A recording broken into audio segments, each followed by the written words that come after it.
Breaking news out of Seoul, South Korea, where President Yoon Suk Yeol has declared martial law. He made the announcement in a late-night television address, accusing the opposition of sympathizing with North Korea. The military has been blocking access to the National Assembly.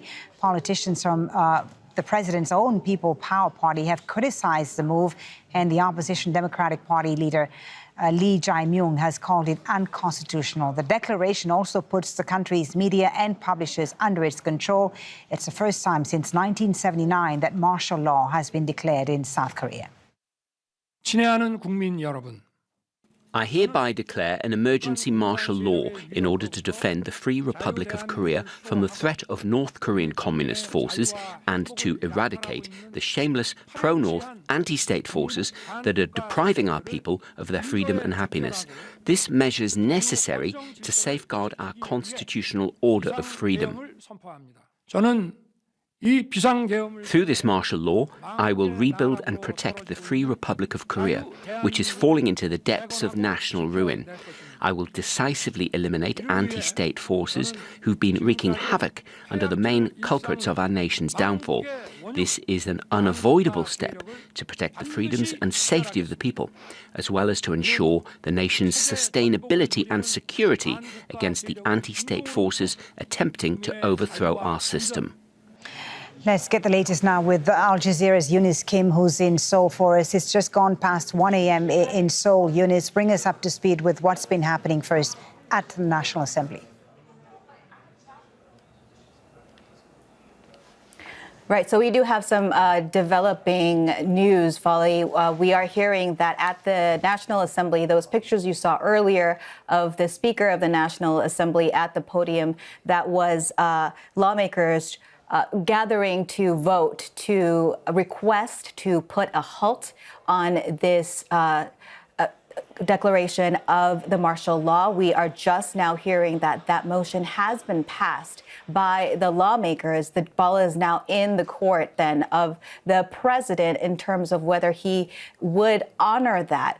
And that is a big question mark because he also did not go through the usual steps prior to declaring martial law of working with the National Assembly to get that approved. So that will be something that a lot of people are watching. But now currently where we are now in this state of emergency that started at about 10:20 p.m. tonight when the president took to the airwaves to surprise even many of his own aides in making a case that the state of affairs, domestic affairs, is terrible because the National Assembly has thwarted many of his legislative moves, including efforts to impeach many of his ministers. So now, once again, saying that the National Assembly has acted and has approved this motion to lift the martial law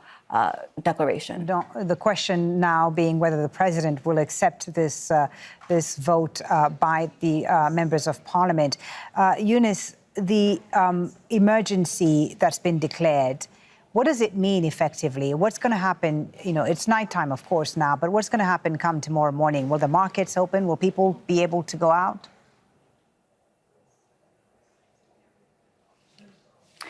Right. So we are not seeing any, restrictions on regular people. And certainly the president in his address did say that the government would try to minimize any impact on regular civilian life. So we should note that, people are still able to move about. We were able to quickly drive to the bureau here in Seoul to report on this news.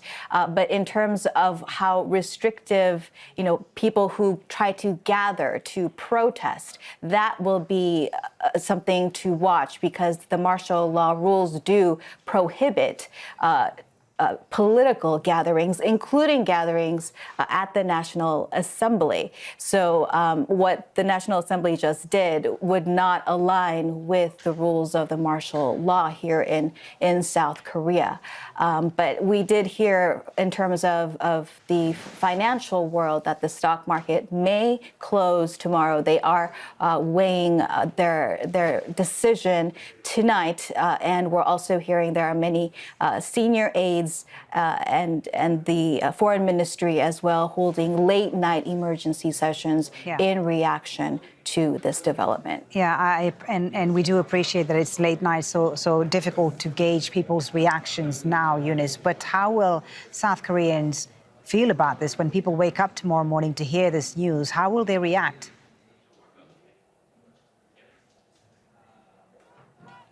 Right. I think people are already quite shocked in hearing this development. I myself have been getting a flurry of text messages. What is going on? Because this is so unexpected, this move. We have not had martial law declared in South Korea for decades.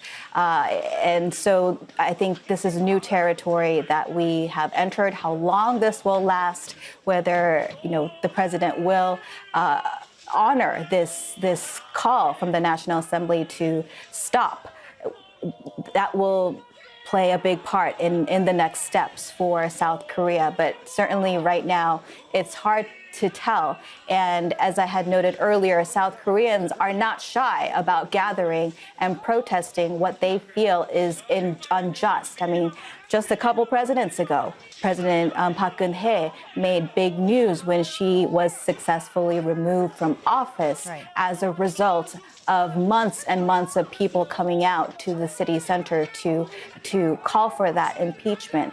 So that's something that certainly I think the president's office would consider in their next steps and try not to anger more South Koreans and try to prevent his already low popularity from entering into perhaps potentially that impeachment route. Right. And as you say, South Korea, protests are not something that South Koreans are not used to seeing and getting involved in. And this president himself has been involved in quite a number of controversies, one that included his own wife, right? That's right. There's been, ever since the beginning of his term, really, when he became president about 2.5 years ago. South Korea has a single 5-year term. So he is about halfway in to his term. But he came into office with the slimmest margin of less than 1%. So already he was entering into the seat with very low popularity, which he's not really been able to significantly recover from. And many of his non-supporters, I would have to say, have multiple times tried to make the issue of the legal challenges of his wife, the First Lady, Kim Gun-hee. And this, I think well known in the international world is perhaps one that involves a designer bag that she accepted from a pastor who had secretly filmed that exchange. But there are also other charges against her, including those involving real estate and investments. So this is something that the president has really tried to negotiate to be quieted down. But even his own leader of the ruling party, the People Power Party, Han Dong-hoon, who had been really his right-hand man when both of them were career prosecutors, he has not played along, so to speak, with the president's request to tone down on these allegations against the First Lady. And supporters of the president would say that the opposition have been using this politically to try to drive down the popularity of his leadership. And certainly his image abroad is a very popular one, as Kimberly noted earlier.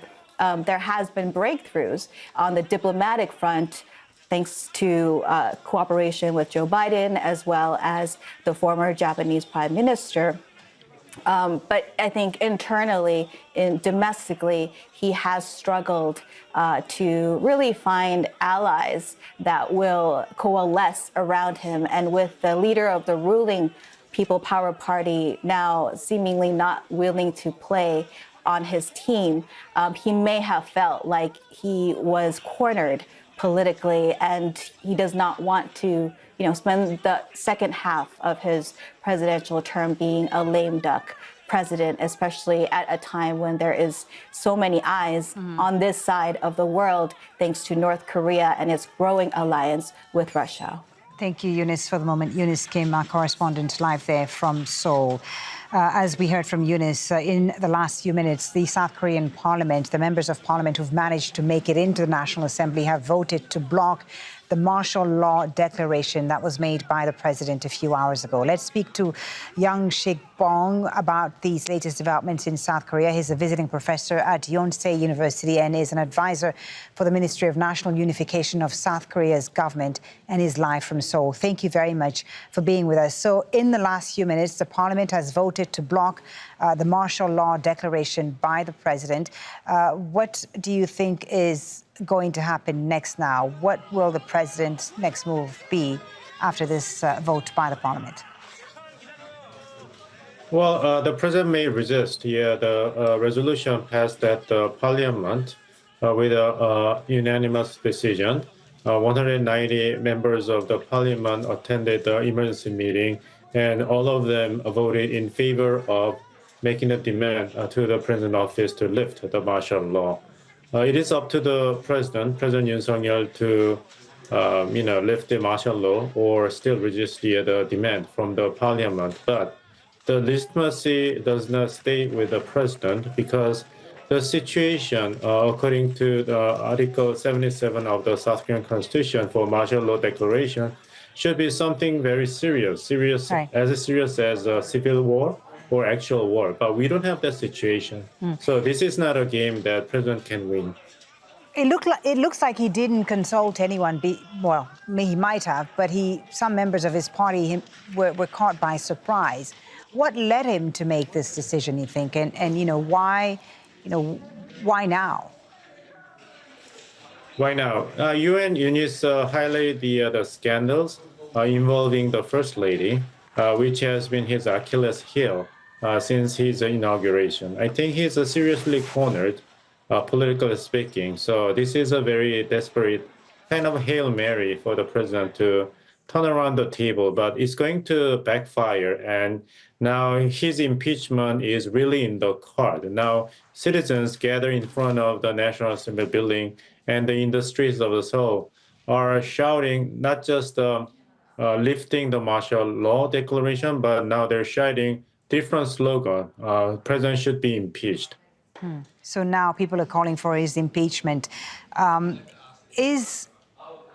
We've heard, of course, about the implications of this.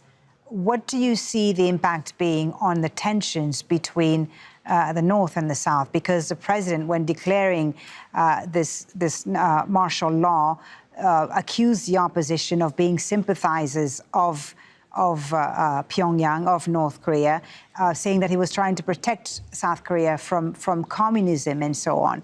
What impact is this crisis? Because it looks like it's a crisis now that's unfolding in South Korea. Is this crisis likely to have on the tensions on the Korean Peninsula? Not likely, because North Korea's hands are full. I mean, North Korea needs to take care of its own business, urgent business, with its involvement in the war between Russia and Ukraine. And the North Korean regime would be happy to see President Yoon Suk Yeol go, because Yoon Suk Yeol's hardline policy toward North Korea has been really hurting North Korean regime. So if President Yoon Suk Yeol will be eliminated from the position of power, then there's no reason for North Korean regime for not being happy with the result. So you don't see the North Koreans exploiting this crisis, because there seems to be concern from Washington that they might. So what kind of exploitation can North Korean regime may try?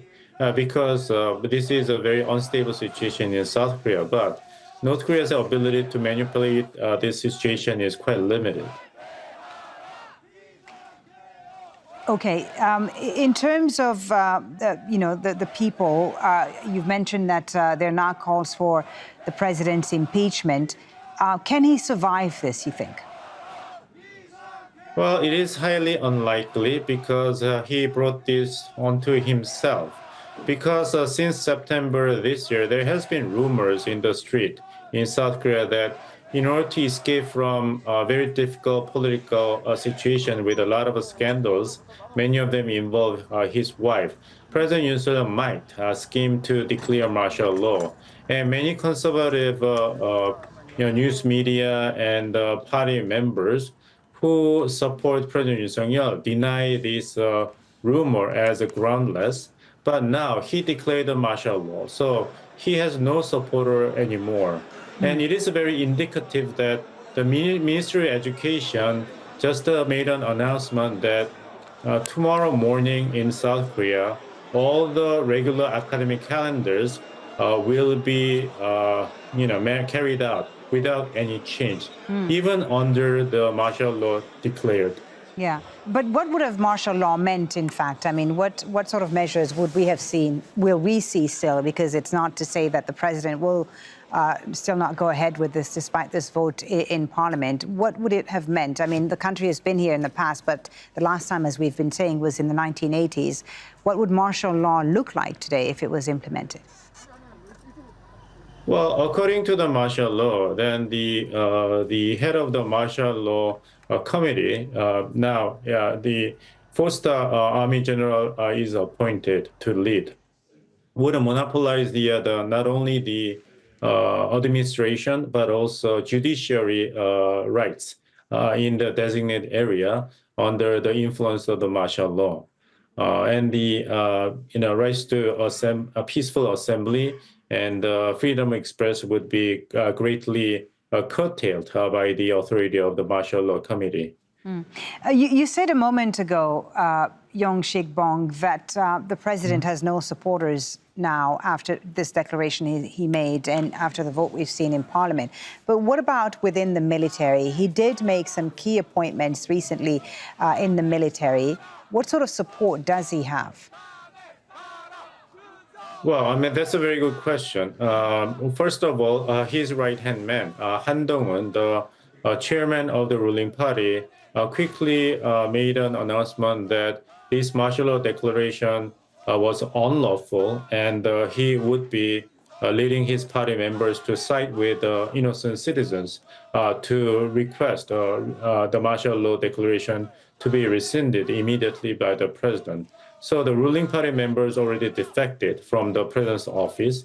And you mentioned military possibly backing the president, but military is not really a unified organization. Maybe some members in the military may be supporting the decision made by President Yoon Suk Yeol, but rest of the military know very well that when martial law was declared and there was a massacre of innocent citizens in 1980, 45 years ago when martial law was declared, all the collaborators later eventually paid a price as collaborators under the law. So they were severely prosecuted. So armed forces members know very well the consequences of their action. So although they may be superficially following the orders from the top, but at the heart of their hearts, they know the consequences of them being in the wrong place. Yoon Suk Yeol, thank you so much for your insight and for explaining the situation so clearly to us. Yoon Suk Yeol, a visiting professor at Yonsei University, joining us there from Seoul. Make sure to subscribe to our channel to get the latest news from Al Jazeera.